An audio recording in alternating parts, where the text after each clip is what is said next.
They didn't kill him because he was a preacher. They didn't kill Dr. Martin Luther King Jr. because he was a preacher. They didn't kill our ancestor because he was a preacher.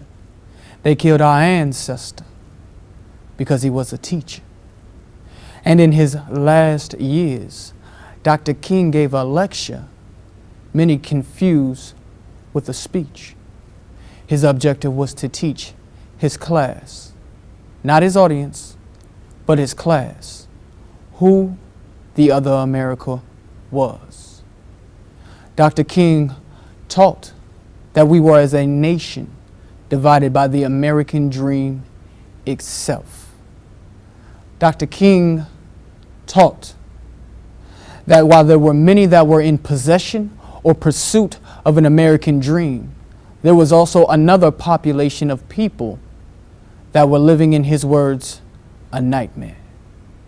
Dr. King taught them to see working 12 hours a day at pay rates that make it hard to put 3 square meals on the table is not work.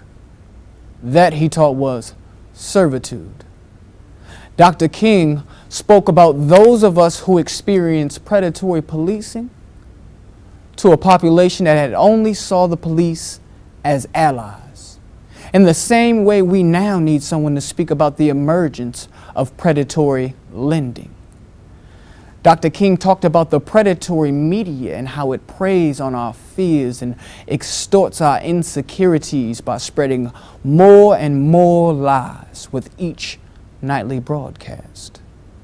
Dr. King knew that we worked hard and studied hard in junior highs and high schools for our bachelors, for our masters, and how we might again struggle just to make ends meet.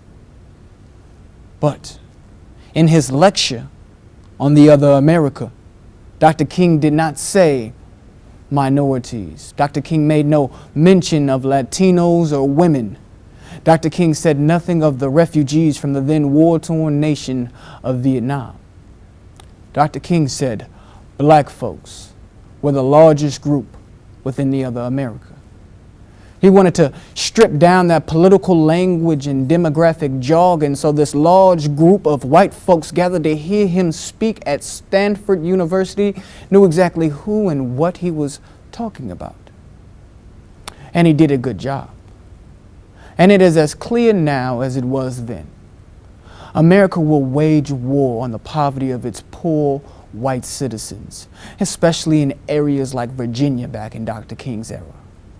But for those others, for those brown-skinned folks in cities like D.C., Baltimore, Ferguson, and cities like Watts and Baltimore, well, America's patience had begun to wear thin, and an attitude had begun to pervade the consciousness of the nation that said, soon they would pay for their rioting and pestilent protest.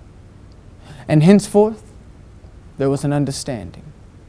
Not yet a remedy of the problem, but a clear statement of it inside of those bright and scholarly minds before Dr. King at Stanford University. And I believe that on this day, of all days, we should not withhold our applause for the efforts of our ancestor. You see, those words of our ancestor moved the ball a great deal forward. He made who we were real to that group. And since then, the responsibility has shifted to the next man to move the ball forward once it is in his hands.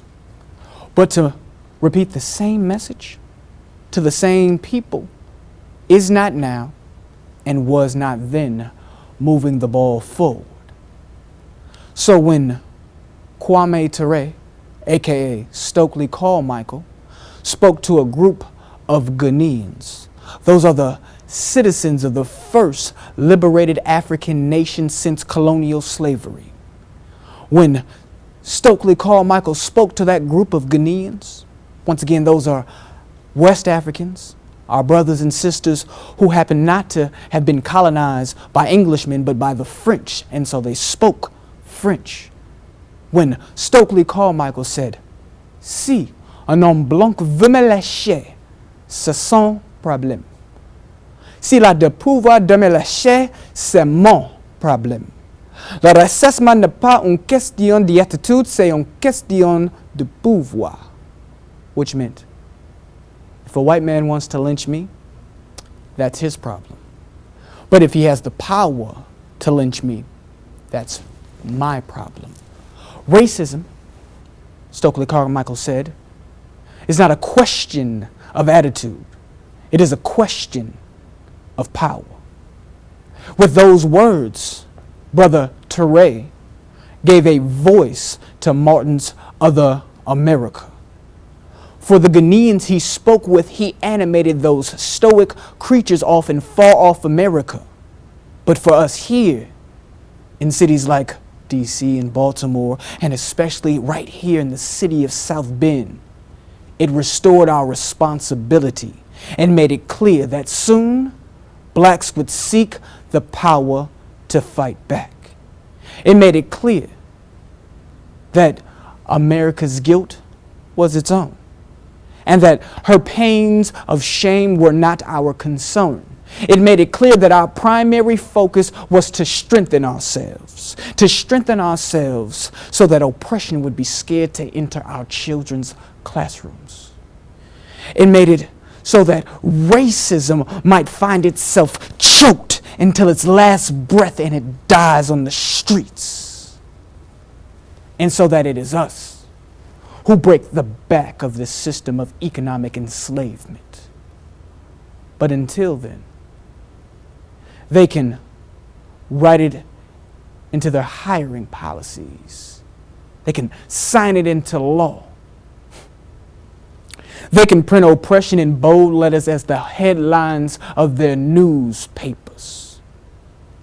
But there's one thing that they can't do. I said it's one thing that they won't do. There's one thing that they cannot and they will not do, and that is erase the content of our character. And I will defend it until the very last measure of energy leaves this vessel. Come what may, I put that on the red, the black, and the green. Ashe. Welcome again to the Anchor Evening Gallery. Before we begin with our conversations this evening, I think it a great idea that we share a few of those great anchor images that you all have grown so fond of. Once again, good evening from Antonius Northern, the Executive Director of Empower South Bend.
Once again, good evening and welcome to the Anchor Evening Gallery.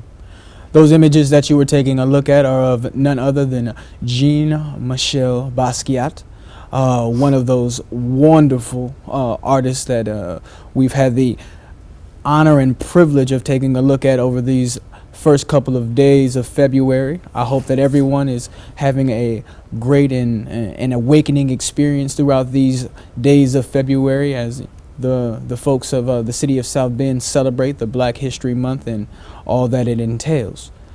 This evening on the Anchor Evening Gallery, we have a great guest. His name is Dave Frank. He'll be sharing with us some great and new ideas for what we should do with our legislative landscape, and just some ways that you as the viewer and you as a concerned citizen can get involved in this political process and once again make this political process real to you. So without further ado, let's go ahead and welcome Dave. How you doing, Dave? Yeah, all right. Good to see you. It's good to be with you. So Dave, the name of your organization is One Voice, is that correct? One Voice Now. One Voice Now is the name of Dave's organization. And Dave, before I kind of mix it up too much and give people a slanted or a skewed vision of exactly what it is that you guys want to do, why don't you go ahead and let the folks who watch the Anchor Evening Gallery know what One Voice Now is all about? Well, Antonius, we've got a group of people here that believe that it's time in the 21st century that everybody in our community has a voice. You know, you were started out the program talking about Dr. Martin Luther King. Dr. King believed that everyone should have a voice. And, you know, we're never going to have equality in our community until we all have equal voices. And, you know, Dr. King lived in the 60s, and now we're in the year 2016. And we have the technology today, the communication technology that we've never ever had. And what we've got to do is start using this technology to fulfill the dream of Dr. King.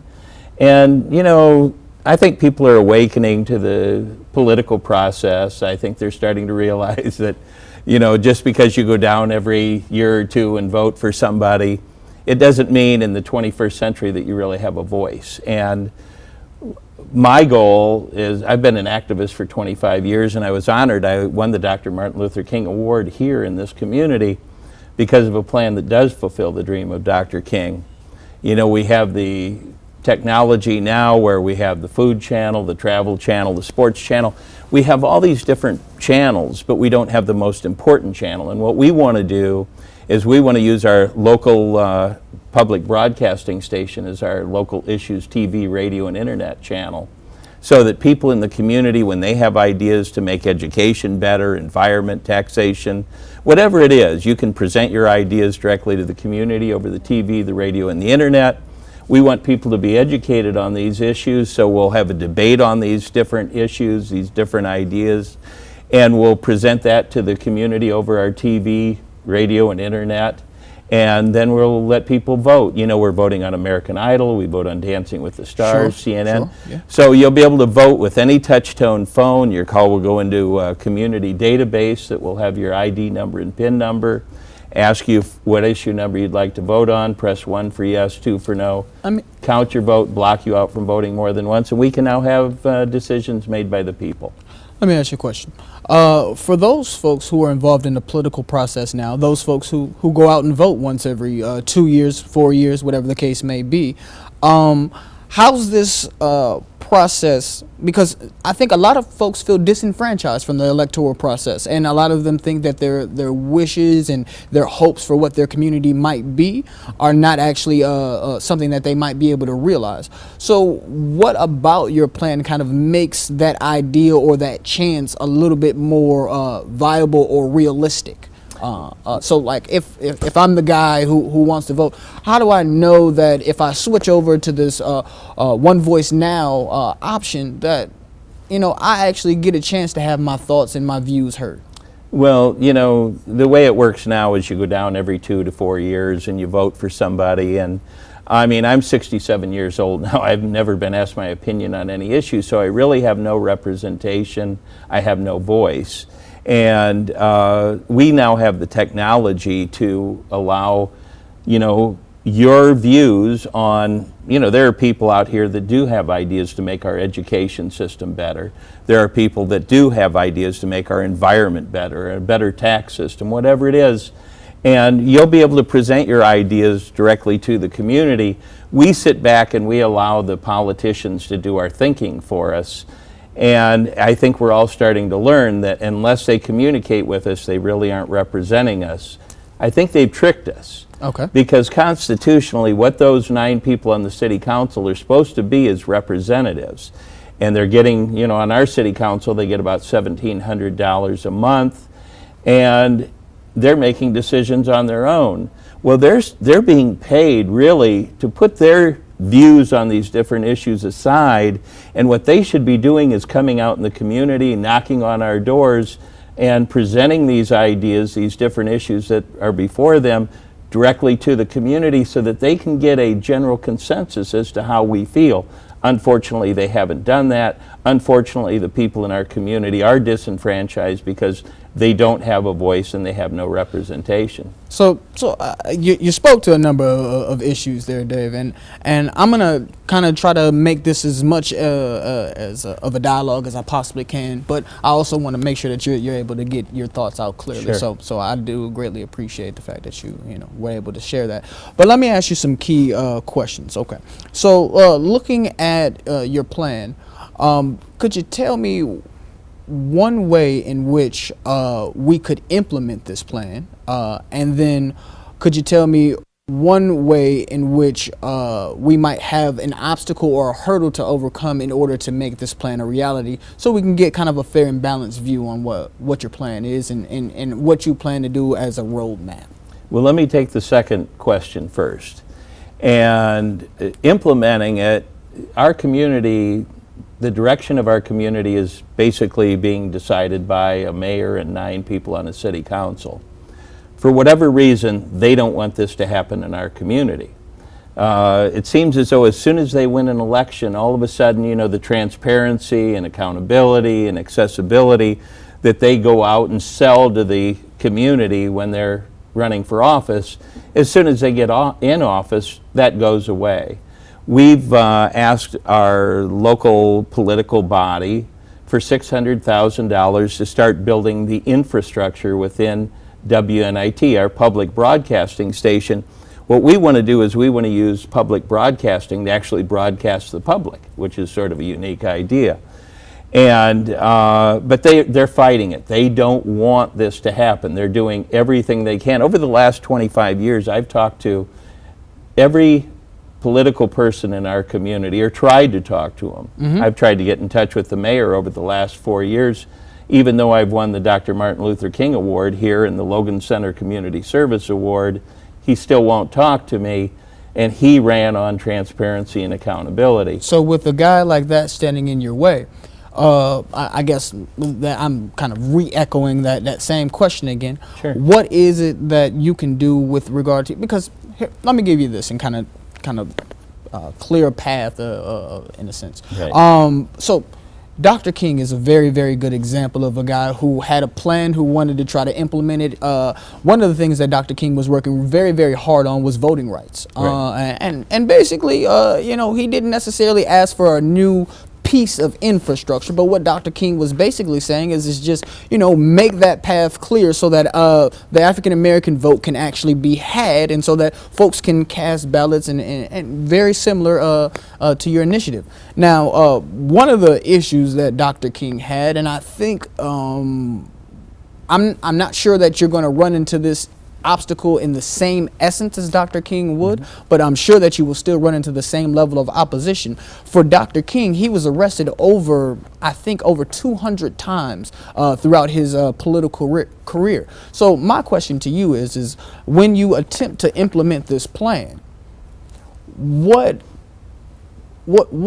tools do you have available to deal with the pushback from the system? Because Dr. King, he actually had to go to jail. He actually had to face rocks. He had to face dogs. He had to face angry mobs. So, and not to mention, the rocks, the dogs, and all that. Then he had to face the police force. Right. Right. So, as you begin to deal with implementing your plan, right, what is it that you plan to do in order to just overcome this hurdle of the mayor? What will you do, and do you expect some type of pushback? What will you do in order to deal with that? How will you implement your plan, Dave? Well, Dr. King opened the door for all of us. Okay. And you have to remember, he lived back in the 60s. He didn't live today. Back in the 60s, there were two pieces of technology that Dr. King identified. Number one was the television. You know, we all remember, if you're old enough to remember, I'm old enough to remember, you probably aren't, but back then we were all appalled at what we were seeing on the television with, Dr. King marching and these dogs being set loose on the marchers. And it was an awakening for the American people, and probably people around the world for that matter.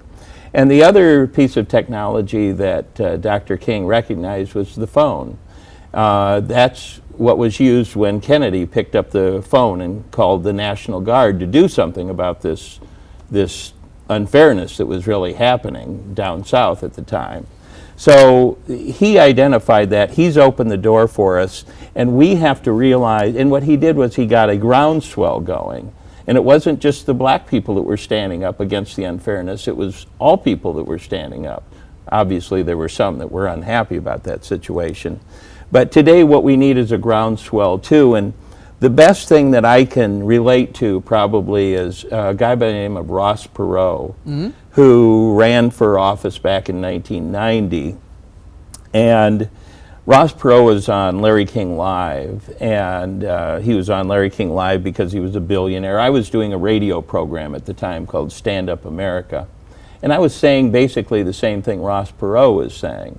But Ross Perot was able to blurt out the term technological town hall meeting system on Larry King Live, and America went crazy. There was a groundswell that Let me happened. ask you this question, Go ahead. because I think that I get exactly what you're talking about with the tech aspect of it, and I'm all for it. I love the idea of using Great. TV and also using telephone. But let me give the flip side of that, on the other side of that coin, though, right? Sure. On the television screen, what was happening, though, was that people were getting shot well, I'm not even going to go as far back. We'll try to keep it more recent and more relevant, Sure. right? So we'll go back to maybe last summer or the summer before last. We can do Ferguson or we can do Baltimore, right? And inside of both of those areas, though, people were getting shot with rubber bullets, getting shot with tear gas, and those were the types of things that were drawing people and made use of that television. Right. For Dr. King's era, though, inside of that television aspect, though, it was the phone calls, late at night saying, just spreading all types of destructive rumors and things that the COINTEL was using against Dr. King. Right. What I am saying to you, though, is what will you do in order to deal with maybe not that level of opposition, and maybe, you may see a clearer path, as I think many of us might, because again, I agree with you. Maybe that I agree with you that there were whites that were also a part of the struggle, Sure. And that may even have had a greater impact on the American public with making sure that the police acted as they should. So, Right. do you think maybe with you being white that maybe you'll have a less of a go at trying to basically re-engineer this political process, or do you think that you will deal with some of the resistance that some of the civil rights leaders had to deal with in this era? Because personally, I don't know of anyone who has tried to orient or reshape the political process that at least, maybe not a dog, maybe not a fire hose, but definitely a set of handcuffs. Right. I don't think there's a guy out here who's done civil rights that didn't end up in some cuffs at some point. Right. So my question to you again is not necessarily even that far up to the cuffs, but what are you going to do about the mayor? How are you going to, how are you going to leak this? Well, I don't think that it should be up to me to deal with the mayor. I think it should be up to the community. I think, it wasn't Dr. King that stood up and wanted change. It was Dr. King leading everyone else to stand up. And that's what happened. Fortunately, he had groups of people that stood up. This isn't about me. I'm 67. I've had my life. What I do is for future generations, and that's why Dr. King did it also. But we live in a different era than Dr. King did. Back when Dr. King did his thing, there was ABC, CBS, and NBC. That was basically it. And, you know, those three stations were almost owned by the government, to tell you the truth, because now they're only owned by 5 different families, but that's another story, another conversation, right. Correct? But we do have another media, and it's the social media. Okay. And I think what's happening is people are really waking up. We aren't really dependent on ABC, CBS, and NBC any longer. There's more and more broadcasting stations that are competing to get, you know, that information out there. Maybe it's not to the extent that we want it, but on the social media, there are activists like you and myself and others around the country and around the world that are able to share information that wasn't able to be shared before. Okay. So now there's an enlightening that's really going on by the citizenry. And I think that what's happening is people are waking up, they understand the unfairness. It's not only happening to black people today, it's happening to all people. In fact, I think we're all waking up to the fact that we are now all minorities, and what we need is a new system of equality where we can all start, you know, rolling up our sleeves together and working on the issues that we all care about. I think that there has been, and we're definitely gonna come off of this this aspect of what we'll do with regard to dealing with some of those obstacles. But I think one of the things that's very interesting for the African American community, and in particular, is this reality that we have been experiencing this level of opposition towards our humanity. Not necessarily towards some of the things that GLBT folks experience, not to the same effect as some of the women folks that they experience, but we're talking about just to the part of us existing as though there was a time inside of this country where we were of some use, and now the country has decided that this use is no longer there. So for us, and with regard to this equality for everybody, that everybody of all different races and shades and colors has begun to talk about, is one of those strange things. Like we hear about things like classism, right? But for us, we have the second sense of the entire experience. Like, but where were you when we were fighting for our rights? And now that it is starting to affect your community, you know, now you say, hey, you know, African Americans, yeah, I know you guys are fighters. Why don't you guys come and join our plight? So I guess my question to you, with you being here on the Anchor Evening Gallery, which is of course an African American journal, is can you kind of make real or share with us in candor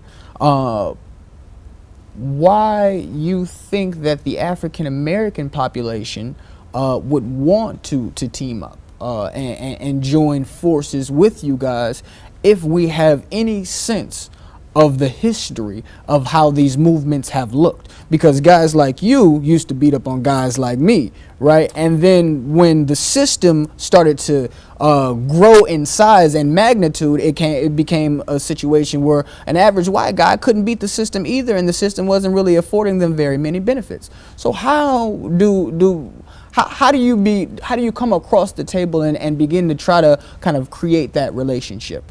Because again, you know, there's this history that says, you know, you didn't want to be my friend until it was opportune. Not necessarily saying that that's you, but that seems to be the story of history. You understand what I'm saying, right, to you? Okay. Right. Well, I think we're stuck in this system that prevents equality, and what I mean by that is, and I'm going to reiterate what I said earlier, we will never have equality until we all have an equal voice.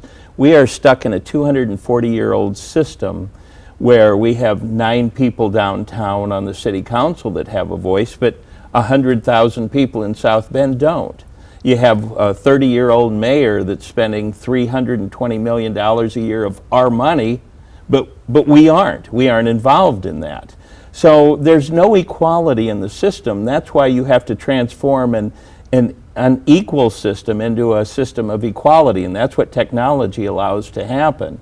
You know, 50 years ago we couldn't even really talk about this, but 25 years ago we could, and now it's getting better and better and better, And now that we have access to this technology, just like Martin Luther King identified the television and the phone as his moment to stand up, well, we have to identify the fact that we have the television, we have the radio, we have the internet, and we have the touch-tone phone. And if we put these pieces of technology together, we have a technological system that we've never ever had before. Now, why does the mayor not want this to happen? I think the whole community should be asking the mayor, why do people on the city council not want to appropriate the $600,000 that we asked for to get it up and running? I think the people in our community have to ask the people on the city council, you have a voice, why do you not want us to have a voice? I'm going to kind of bring this question back to you and kind of try to set it back in your lap one more time. Let's look at it from this perspective. African Americans for a long period of time have been activists. I'm not the first inside of my vein of existence. I think that my father may have learned from the voices that he heard back in the 60s and the 70s. But let me ask you this. Because my community has had to be this active and like politically active and socially active, marching is kind of our thing that we do, and of course, you know, not just in this symbolic fashion, but to the effect of creating things like the Civil Rights Bill, which then in turn opened up that Pandora's box of help for the entire kind of spectrum of minorities. For us, we're ready, right? Tell me something though. On your side of the fence, what white organizations are already kind of primed and ready to go? Because I know recently you had a chance to go down to Flint, which is also one of those heavily kind of chocolate cities, if we will, right? 60% African American. So I'm sure that they were probably primed and ready to go because they're, you know, I mean, again, that's the essence of our African American is what we will fight for our own struggle. What does it look like from the white male perspective? Like, what organizations, what groups are ready and ready to get out here and mix it up, or have you gone out into those communities of white folks and been like, hey, you know, this plan needs to happen? Who's with you?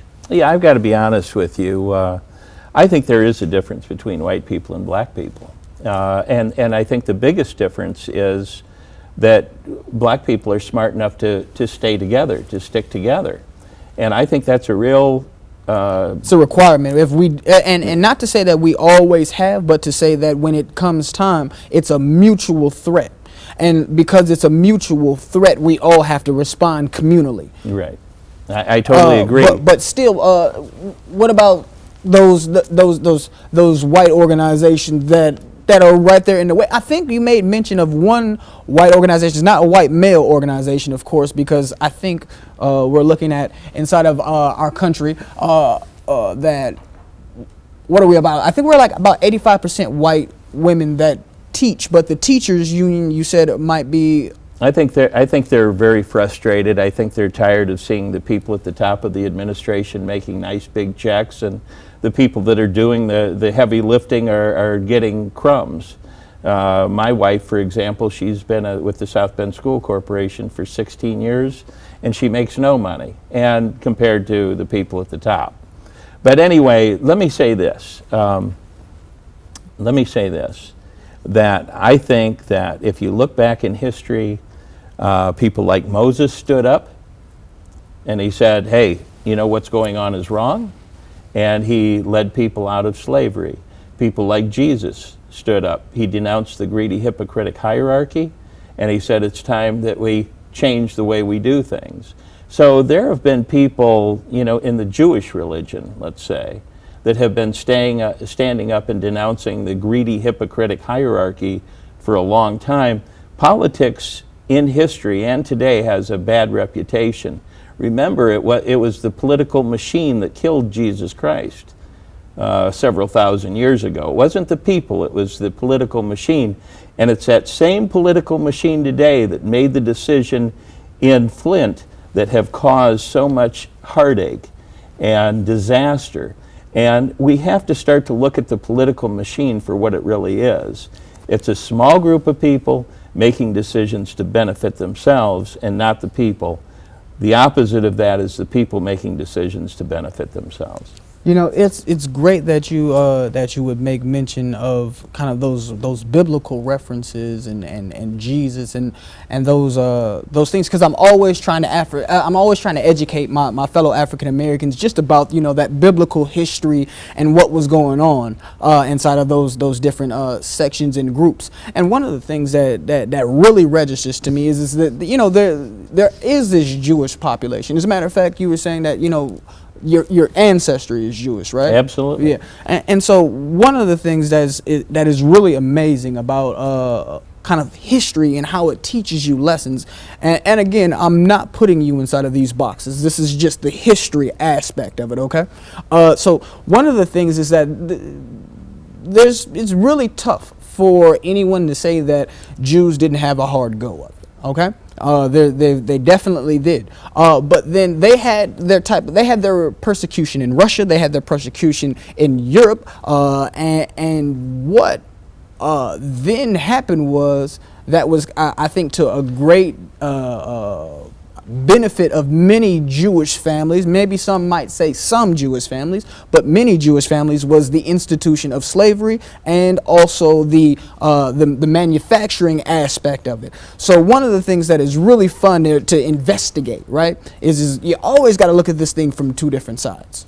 Gotta always look at it from two different sides. And when you find out that, you know, inside of Jewish history, there were these people who were controlling after they had just got done being persecuted, right? So like you have these groups of Jewish folks that had been persecuted for years, but then once they found out that there was a new economic opportunity, they then were willing to buy and purchase and barter the lives of African Americans in order to make it to their benefit.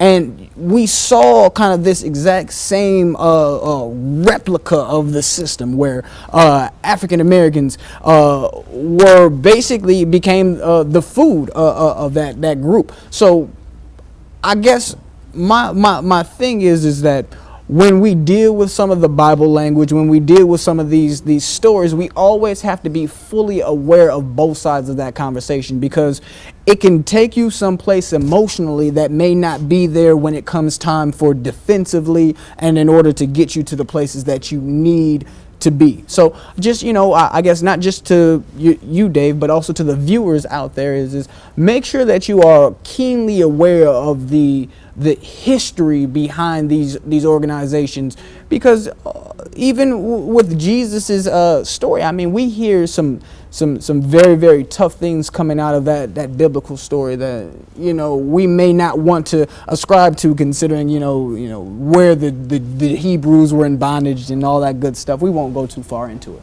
Well, let me say this. I think what's really important is we get out of the old world where we have that kind of thinking where, you know, this is the way the Jews are, and this is the way the blacks are, and this is the way the whites are.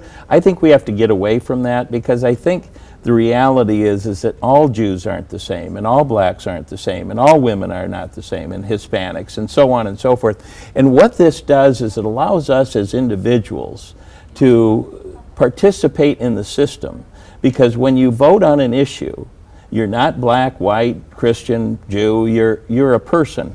And I think what's going to happen is we're going to have an enlightening, if you will, so to knock down those walls of separation that put us all in these little slots.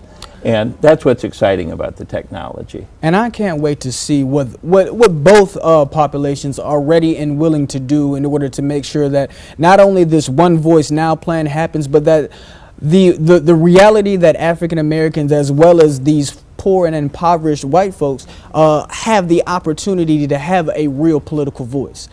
This has been an incredible conversation that we've had to have, Dave, and I can't wait to see what you do and deal with these things, because I think that if you're going to be ready for the fight, you got to be ready for the fight. I'm ready for the fight. And I think that you are.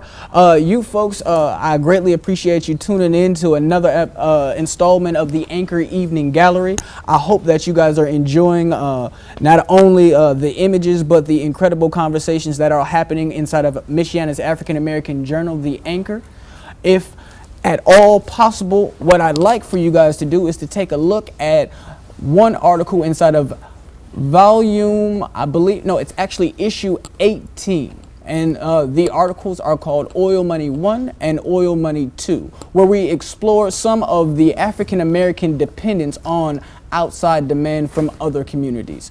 It's a great exploration of what you need to do in order to outfit your family, your community with the things that it needs. Also, take a look at issue 17. There's an article in there called Harambe. Harambe, of course, is an African term that means a coming together or bringing together each other to create self-help. And inside of that article, we explore what we can do as an African American community to start to get our young people weaned off of this external dependence on other communities to create jobs, and also create an opportunity to take care of our elderly. It is a wonderful piece. It is called Harambe. So you have Harambe and you also have Oil Money. Please get your subscriptions, read, subscribe, and please, to our female viewers and female readers, reply.